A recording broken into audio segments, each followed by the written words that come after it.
Awesome. Well, what's up, CMC students? How are y'all doing tonight? Good. Hey, that sounded energetic. Good.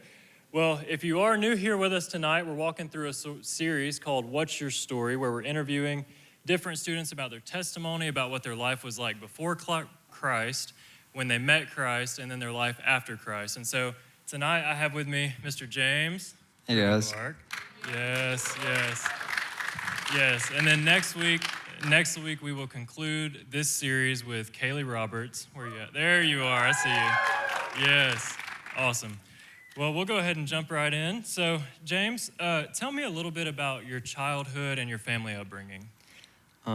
So growing up, I grew up in a stable Christian household. We were in church all the time. My mom worked at church, so I grew up in an environment where I heard a lot about the Bible and a lot about who God is. Yeah. And so that was kind of drilled into me from a young age, which I'm really thankful for. But growing up, I knew a lot about the Bible, knew a lot about who God was. Yeah, good. What was your life like before salvation? So I got saved in 6th grade at a United weekend here.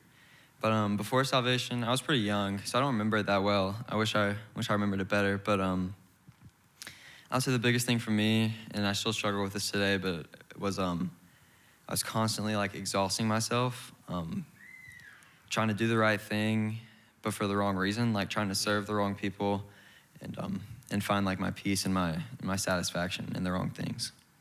Awesome. So tell me more about whenever it was that you met Christ for the first time. So like I mentioned, the first time that I got saved was a United weekend in 6th grade. It was my first time ever at this church. I don't remember who the speaker was, but it was the first time. The church I grew up in, it was more of I heard a lot of Bible stories and I heard a lot about who God was, but I feel like it wasn't really centered around salvation. Yeah. So coming here for the first time, it was good to get an altar call and a response time, and I just felt God tugging on my heart. I didn't understand it all. I wasn't an expert in anything, but I just kind of knew that I needed to lay down my life. So I repented and believed, and I gave my life to Christ that day. That's awesome. Yeah, that's so cool. Whenever we were talking, you mentioned that whenever you did stand up and profess to the youth that you did give your life to Christ, you mentioned you had another friend who also went along with you. Yeah, I actually had a friend who still one of my good friends today, but we were both at the time, same season. We both grew up in church. We both knew a lot about God. Yeah. But I think the older we got, the more we knew that we needed to know him for real. So me and him, it was a really cool moment for me because we were given a response time and everyone was praying, and me and him just kind of made eye contact and locked eyes, and I think that was what got both of us up out of our seats. Yeah. That's so cool, having someone else to walk alongside you with that. Yeah. So whenever we were talking, you mentioned some health issues that you were walking through a little bit later in life. So what was that season like for you? So after I got saved in 6th grade, then later in middle school and 8th grade, I started to have a lot of heart issues, which it was weird because I had never dealt with anything like that before. There was never a sign of that or anything like that, but it was I was just at a practice one day, and I was just standing there. I wasn't even doing anything. I was just standing. And all of a sudden, my vision just completely closed in, and I couldn't see anything. I couldn't hear anything. Felt it just felt like nothing around me was even real. Yeah. And that progressed into a daily kind of these little episodes where it was I'd be just walking the halls of school, and I feel like I was just gonna pass out, and it was a daily struggle. Yeah. What were some more symptoms that you were facing? A lot of lightheadedness, a lot of dizziness. I felt sick a lot of the time.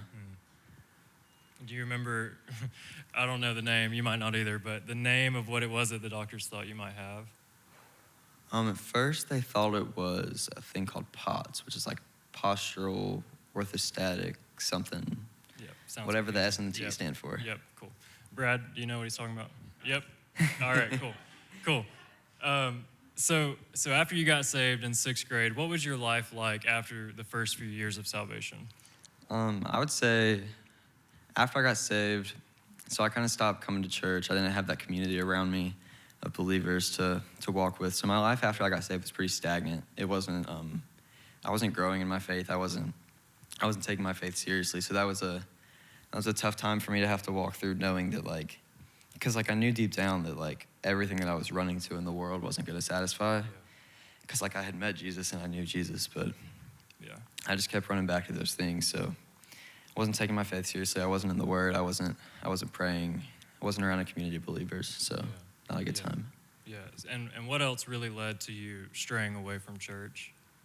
The biggest thing was the people that I was around at school and at practices and around my sports. And they weren't bad people to be around. They weren't horrible people, but I didn't have anyone really besides my parents encouraging me in my walk with Christ. So I would go throughout my day and there was no one there to like support me in my walk. Yeah. And then tell me about the season whenever you were facing, I don't know if it was later on about the sports, but tell me about this verse that you mentioned, John 10:10. What does that verse mean to you in your salvation story? Oh, yeah. So, like I mentioned, for like the next 2 years after I got saved, I was not taking my faith seriously. I wasn't in the Word, and I felt like I was just running from God. Like I could feel Him drawing me. But for some reason, I got it in my head that this salvation had to be like a huge radical moment, and that like my story didn't mean anything. Yeah. So I was constantly running from God, worried that like He would reveal to me that I wasn't saved, just because I thought that my story wasn't good enough. Yeah. But those, like now later on, I realized that those were just those were lies from the enemy. Because in John 10:10, it says, "The thief comes only to steal, kill, and destroy. I came that they may have life and have it abundantly." So in that season of my life, when I wasn't taking my faith seriously, I kept running from God. He was just like, the enemy was attacking me and he was stealing me. And all God wanted me to do was just run to Him and walk in the abundant life that He offers. That's right. And whenever we were talking, you mentioned, what did you mention that ultimately led you back into your relationship with Christ and deciding that, okay, what you had been doing was straying, but what is it that was the turning point of you pursuing back to God? So from 6th to 8th grade, after I got saved, I wasn't taking my faith seriously. And then 8th grade was when all my stuff started with like my heart condition and all that stuff. So before then, when I wasn't taking my faith seriously, I thought I was fine on my own. I thought I could do it all and hold it all together by myself. But that health, it was like super scary, all that whole situation. Yeah. And that really made me realize that like I can't do anything on my own. And so like I had to start praying and reading, and that's what drew me back into like seeking and pursuing what God has for me. Yeah. And ever since that season, this has been one of my favorite verses, but it's Romans 8:28, and it says, "And we know that for those who love God, all things work together for those who are called according to His purpose." So in that season of my life, like I thought that was the worst thing that could be happening. I thought that it was never going to get better and that I was just going to stay in a dark season forever. But now that I look back on it, like that's what drew me back to God, and that's what drew me back to my faith. And another verse is 2 Corinthians 1:9. And it says, "Indeed, we felt like we had received the sentence of death, but that was to make us rely not on ourselves, but on God who raises from the dead." So at the time, I wasn't taking my faith seriously, and then I got hit with all this health stuff, and like I couldn't take it. Like I couldn't handle it on my own. So I felt like God had given me this tough and difficult situation in order that I wouldn't rely on my own strength, but on His. That's good. That's good. And so what role has sports played in your life and in your faith? What have sports affected as far as your walk? So sports have always been a huge important part of my life. Ever since I was probably like 2 or 3, from the time I was probably 13, I was playing baseball. I had mixed in like basketball, football, all those sports at all different ages. And so baseball was a big part of my life. The only thing is that it interrupted going to church on Sundays every now and then because travel ball can do that. But after I quit baseball right around when all the health stuff started because I knew I just needed a break, but I hated doing nothing. So one of my friends walked up to me and asked me if I wanted to play tennis, and I had nothing better to do. So I picked up a racket and started hitting with him, and then that turned into practices and training and people telling me like, hey, like you can play in college, but you got to do this and this. And so that turned into like hours and hours a day of training and being at that instead of here. That's good. Yeah, that's cool. But yeah, I mean, it's hard whenever sports always seem to interfere. Yeah. So now that God is the priority over any of those sports, now that your life has changed and you've realized, okay, I don't need to go to sports on Wednesday nights. I need to switch that schedule, and you've done that so far, and it's been something that's been awesome that I've noticed in your life. So now that you have made God the priority over sports, how has He used you through your sports now? So now that I've really so in that season when I was practicing hours and hours a day, I wasn't here, I was there instead. I realized that when I was making that decision that I was letting that be on the throne of my heart and letting that be letting sports be an idol in my life. But when I came here one day and I think Chase was preaching about something about idols. And I realized that that wasn't the way that it should be, that I had to that I needed to get my priorities in order. And once I did that, it changed everything for the better, because God took something that was on the throne of my heart in place of Him. And when I finally surrendered that to Him, He took it and used it for His glory. That's good. So I've had friends on my team that have noticed a change. Yeah. And have noticed and have come and talked to me. One of them came up and talked to me. Oh no, he didn't come up and talk to me. He texted me at midnight one night. I was on vacation. I was about to go to bed. Yeah. And he was like, "Hey, you go to church, right?" And that's all it took. That's what opened the conversation. And I got to walk him through salvation. And then Josh is sitting right there. What's up, Josh? Hey, Josh. I got to walk through him for years and years. And then he got saved at summer camp last year. So that was awesome. a big thing. So awesome. It's good stuff. Yes, y'all can clap for that. So good. So as a result of your obedience and of you making God the priority over any sports, over anything, over your heart, you decided to pursue Him more, which led to the opportunity of other people seeing that there was a difference in you and seeing what is it about Him that I'm not getting? What is it that you have that I don't? And so ultimately it led to salvations, which is really cool. And so share with me about this verse of Ephesians 2, 8 and 9. Yeah, so one of the friend that I was talking about who had noticed and then texted me at midnight that one day, and I got to walk him through salvation.